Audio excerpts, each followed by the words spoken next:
ইতিহাস চর্চাই হলো সকল বিদ্যা চর্চার জননী। নমস্কার বন্ধুরা, সবাইকে আমার ইউটিউব চ্যানেলে স্বাগত। বন্ধুরা, আজ আলোচনা করতে যাচ্ছি দ্বাদশ শ্রেণীর ইতিহাস বই নিয়ে।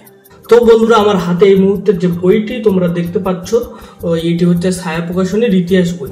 দেখে নেওয়া যাক যে এই বইটির মধ্যে কি কি আছে। তো প্রথমেই দেখো যে বইয়ের মলাটটা খুব সুন্দর, কিন্তু একটা মলাট করার উপরে দেখতে পাচ্ছ ছায়া ইতিহাস text book for class 12 semester 3 এটা লেখাই আছে। তারপর ভারতের সংবিধান যেরকম থাকে, তারপরে এখানে লেখা করছেন মাননীয় শচীন্দ্রনাথ মণ্ডল। পরে বেঁচে দেখতে পাচ্ছ বইয়ের দাম দেওয়া আছে 220 টাকা। তো তোমরা এখান থেকে কিন্তু ডিসকাউন্ট পেয়ে যাবে। আর দেখতে পাচ্ছ এই বইটি শচীন্দ্রনাথ মণ্ডল লিখলেও মূল পাণ্ডুলিপিটি কিন্তু একজন বিখ্যাত ইতিহাসবিদ জীবন মুখোপাধ্যায়ের হাতে তৈরি করা ছিল, যদিও তিনি 2025-এ আমাদের ছেড়ে চলে গেছেন। তো যাই হোক, তারপরে ভূমিকা। আর এখানে দেখতে পাচ্ছ ক্লাস 12 থার্ড সেমিস্টারের সিলেবাস ইতিহাসের। তারপরে বেঁচে দেখা যাচ্ছে সূচিপত্র।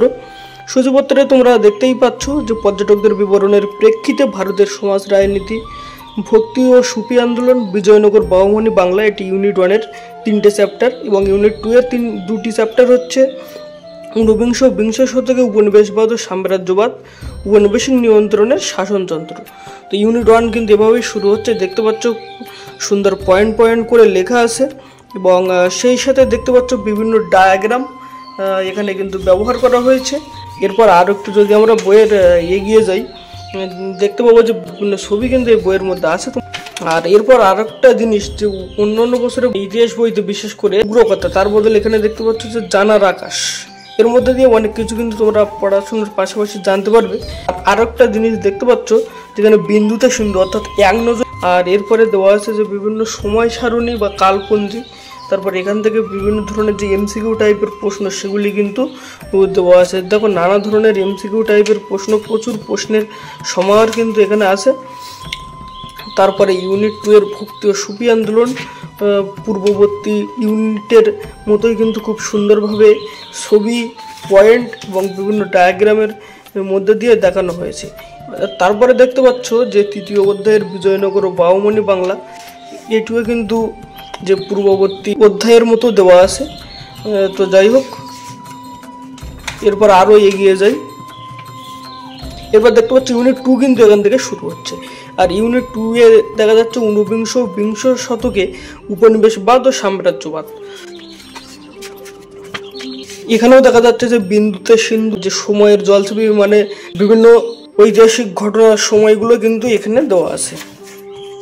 আর প্রতিটি অধ্যায়ের শেষেই কিন্তু দেখা যাচ্ছে নানান ধরনের যে প্রশ্ন, এমসিকিউ প্রশ্ন, সেগুলি কিন্তু আছে। এরপর হচ্ছে ইউনিট 2-এর উপনিবেশিক নিয়ন্ত্রণের শাসনতন্ত্র। একইভাবেই কিন্তু পয়েন্ট, ছবি, ডায়াগ্রামের মধ্যে দিয়েই দেওয়া আছে। তো এরপর আমরা একটু চলে যাব বইয়ের শেষের দিকে। বইয়ের শেষের দিকে আমরা এখানে অবশ্যই কিন্তু দেখতে পাবো যে বিভিন্ন মডেল কোশ্চেন পেপার, 2টো মডেল কোশ্চেন সেট কিন্তু এখানে তোমাদের জন্য দেওয়া আছে। এটা প্রথম মডেল সেট কোশ্চেন, আর এটি কিন্তু দেখা যাচ্ছে যে ওমার শিট কিন্তু এর সাথেই দেওয়া আছে। আর এটা মডেল কোশ্চেন পেপার 2। তো এক কথায় কিন্তু বইটি অসাধারণ হয়েছে আমার মতে। তো তোমরাও চাইলে দেখতে পারো। আমি তো 11-এর প্রথম এবং সেকেন্ড সেমিস্টার ছায়ার ইতিহাস বই পড়েছি, এবার 12-এ উঠেও ছায়ার ইতিহাস বই দিয়ে শুরু করলাম। তো আমার ভিডিওটি কেমন লেগেছে অবশ্যই জানাতে ভুলো না, এবং বইটি কেমন লাগলো অবশ্যই কমেন্ট করে জানিও। তো ভিডিওটি ভালো লাগলে লাইক, কমেন্ট, শেয়ার করবে, এবং আমার চ্যানেলটি অবশ্যই সাবস্ক্রাইব করো। তো দেখা হচ্ছে পরবর্তী কোনো ভিডিওতে।